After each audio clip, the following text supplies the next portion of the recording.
Sixth question. A 1.5 meter tall boy is standing at some distance from a 30-meter tall building. The angle of elevation from his eyes to the top of the building increases from 30 degree to 60 degree as he walks towards the building. Find the distance he walked towards the building.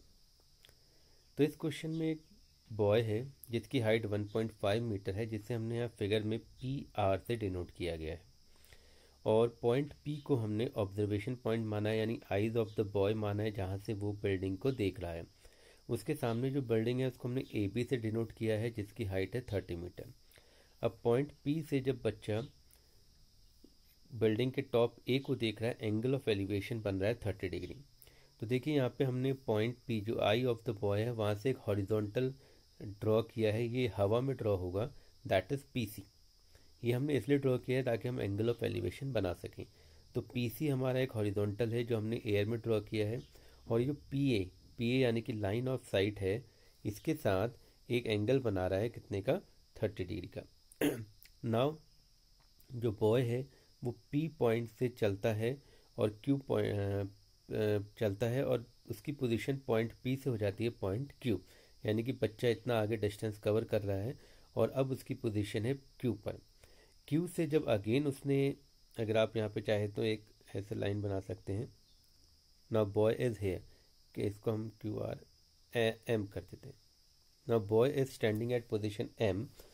तो यहाँ से जब वो again उस building के top को देखता है तो एंगल ऑफ एलिवेशन हो गया है 60 डिग्री। इस बात का ध्यान रखना है, जैसे हम बिल्डिंग की तरफ जाएंगे हमारा एंगल ऑफ एलिवेशन बढ़ता जाएगा।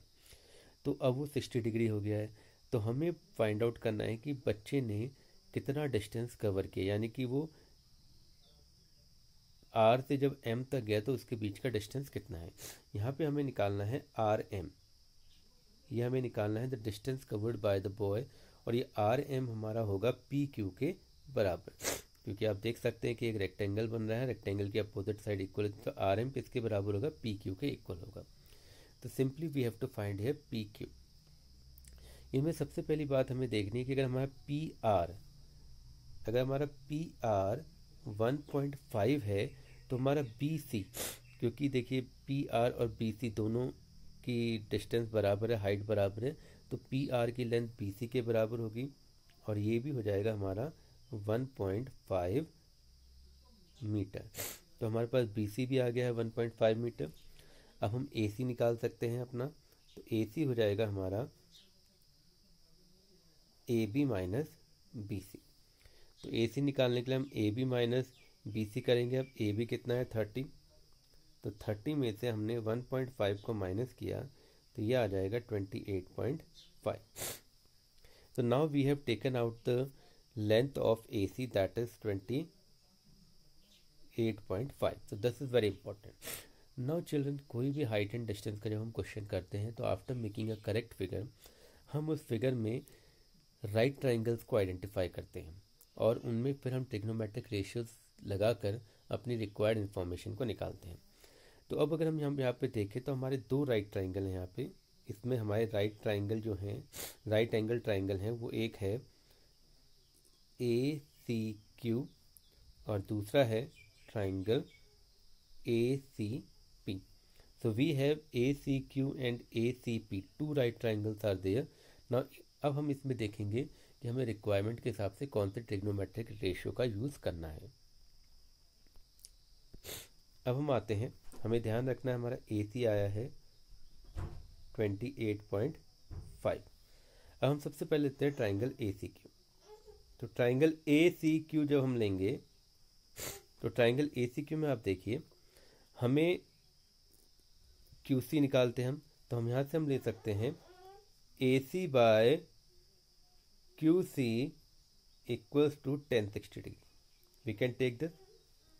नाउ AC हमारा आया था 28.5, QC और 1060 इज √3, तो 1060 हमारा √3 होता है।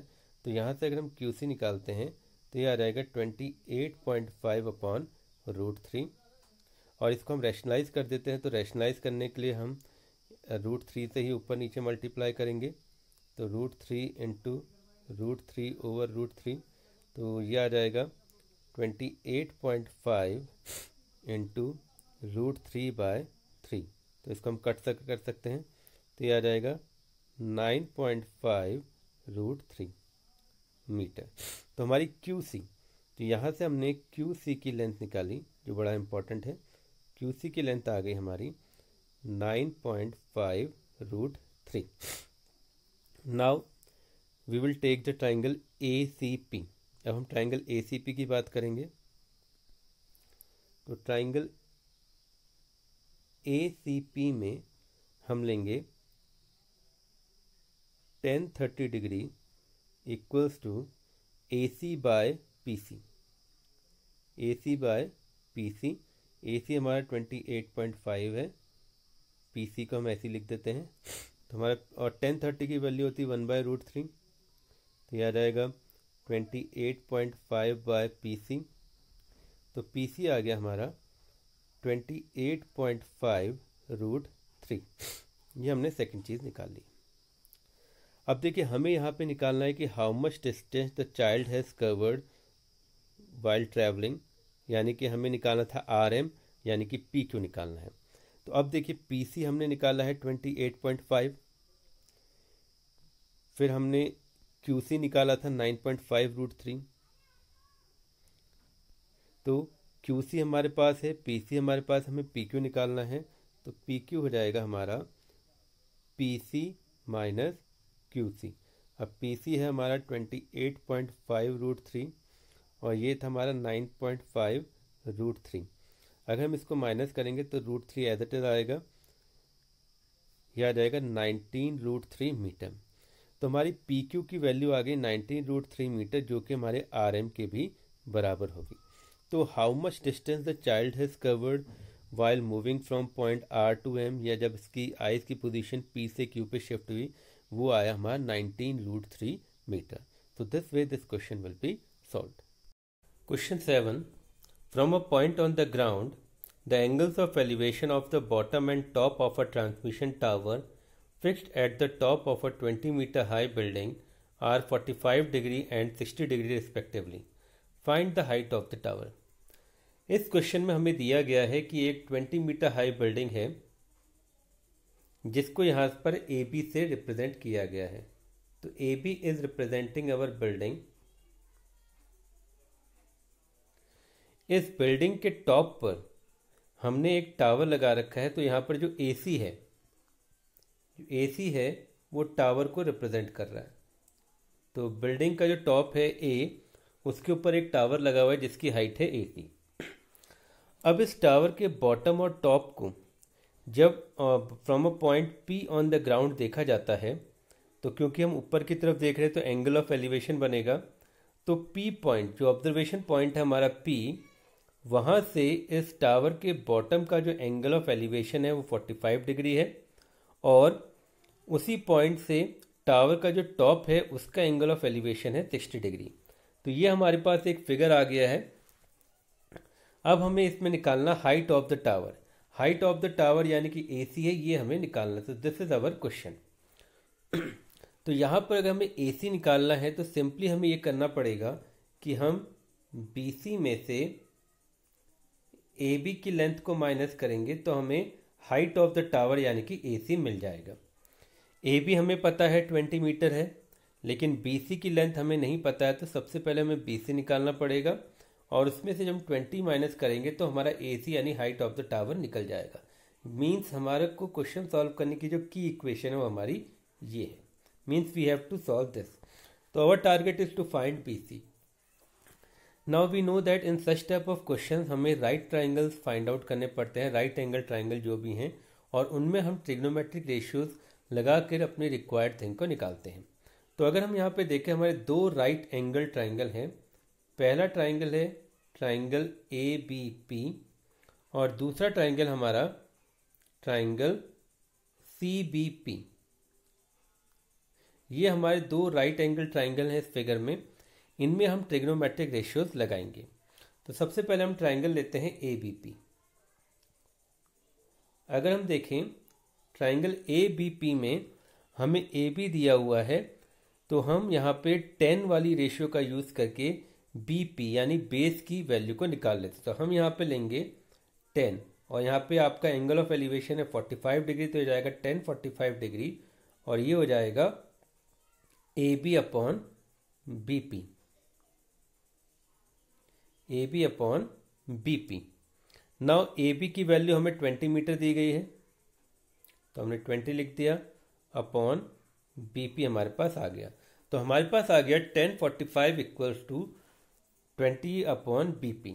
अब 1045 की वैल्यू होती है हमारी 1, तो हम इसको ऐसे लिख सकते हैं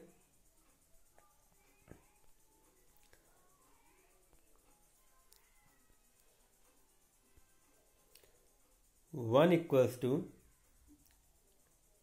20 अपॉन बी पी। ये 1 कैसे आया, हमारा 1045 था, उसकी वैल्यू हमारी 1 है। अगर हम इसको सॉल्व करते हैं तो हमारी बी पी की वैल्यू आ जाएगी 20 in meters. So now we have taken out the base of this triangle. अब हम अपना दूसरा राइट एंगल ट्राइंगल लेते हैं, that is C B P. यहाँ पे भी हम 10 की रेशियो का यूज करेंगे। अब यहाँ पे एंगल ऑफ एलिवेशन 60 डिग्री है तो वी विल टेक 10 60 डिग्री और ये हो जाएगा परपेंडिकुलर अपॉन बेस। तो 60 डिग्री के सामने जो साइड है बी सी वो परपेंडिकुलर का काम करेगी और बेस हो जाएगा हमारा बी पी। अब हमें पता है 1060 की वैल्यू होती है √3, ये हमने लिख दी। बी सी हमें नहीं पता है और बी पी अभी हमने यहाँ पे निकाला था 20, तो ये वैल्यू हम यहाँ पे पुट कर देते हैं तो हमारा बी सी आ जाएगा 20√3 मीटर में।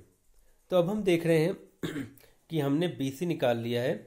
Now focusing on the height of the tower यानी कि A C. Now we can find height of the tower. So height of tower AC हमें निकालना है और अभी हमने देखा था कि AC को हम कैसे निकाल सकते हैं, BC माइनस AB। अब BC की वैल्यू अभी हमने निकाली है 20√3 और AB की वैल्यू ऑलरेडी हमें दी गई थी 20। तो हम देख रहे हैं हमारी जो वैल्यू आई वो आ गई है, AC की वैल्यू जो हमारी आई है, तो AC इज कमिंग 20√3 माइनस 20।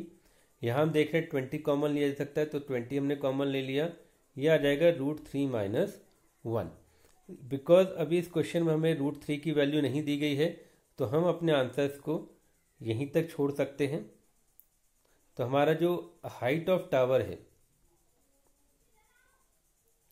यानी AC है, that has come 20√3 minus 1 metre. In case अगर हमें √3 की वैल्यू दी जाए जो कि नॉर्मली 1.73 होती है तो यहाँ हम पुट करके इसको फर्दर सॉल्व कर सकते हैं। तो this way we will find the height of this tower. The angle of elevation of the top of a building from the foot of the tower is 30 degree and the angle of elevation of the top of the tower from the foot of the building is 60 degree. If the tower is 50 meter high, find the height of the building.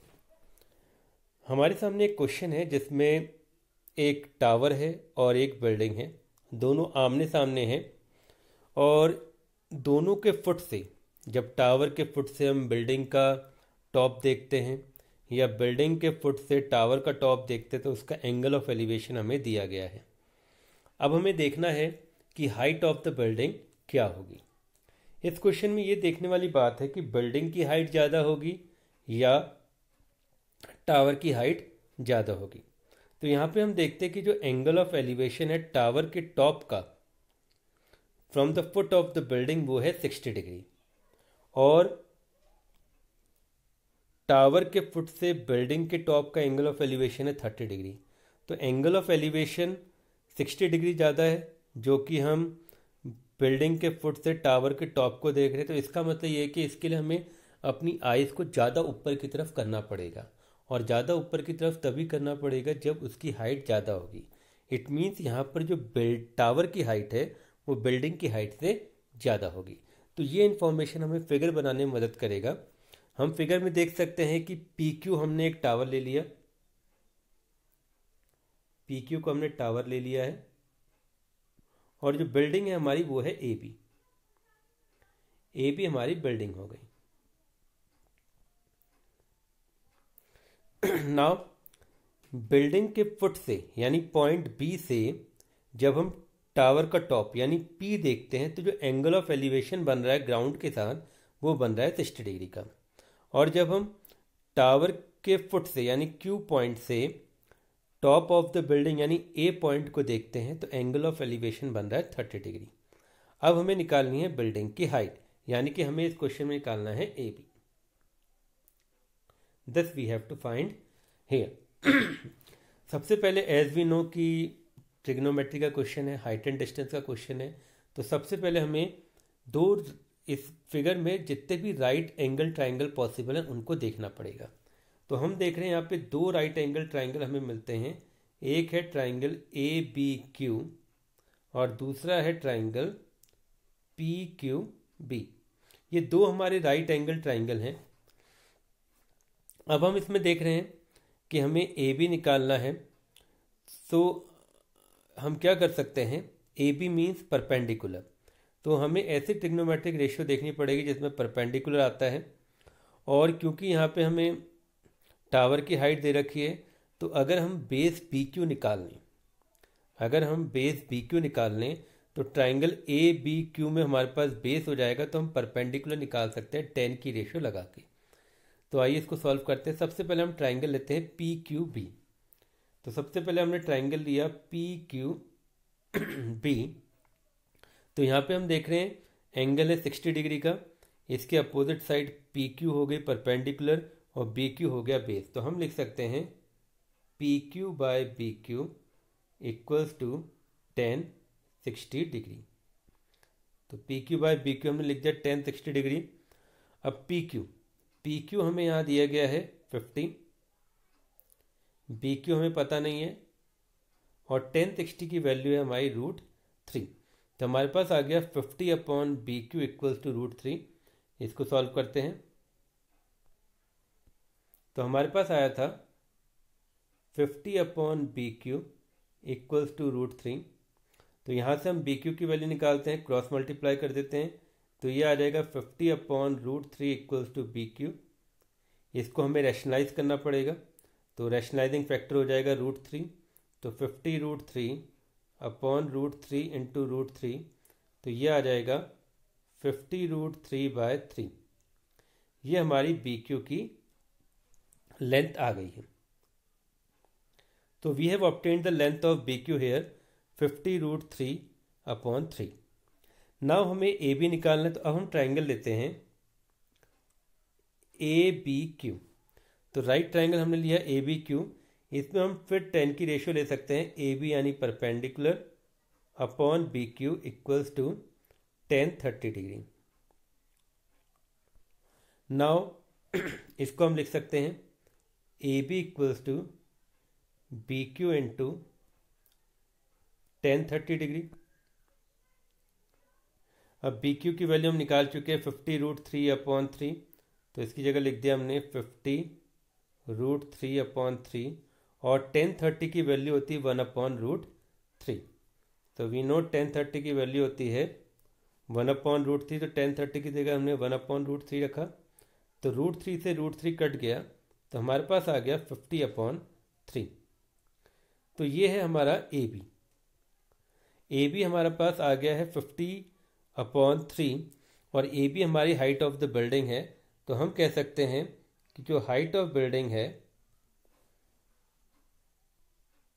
जो हमारी height of building है उसको हम लिख सकते हैं height of building, जो कि हमारा ए बी आया था 50/3। और अगर इसको हम फ्रैक्शन में लिखना चाहें तो we can write 16 2/3 metre. So this way we can find the height of this building.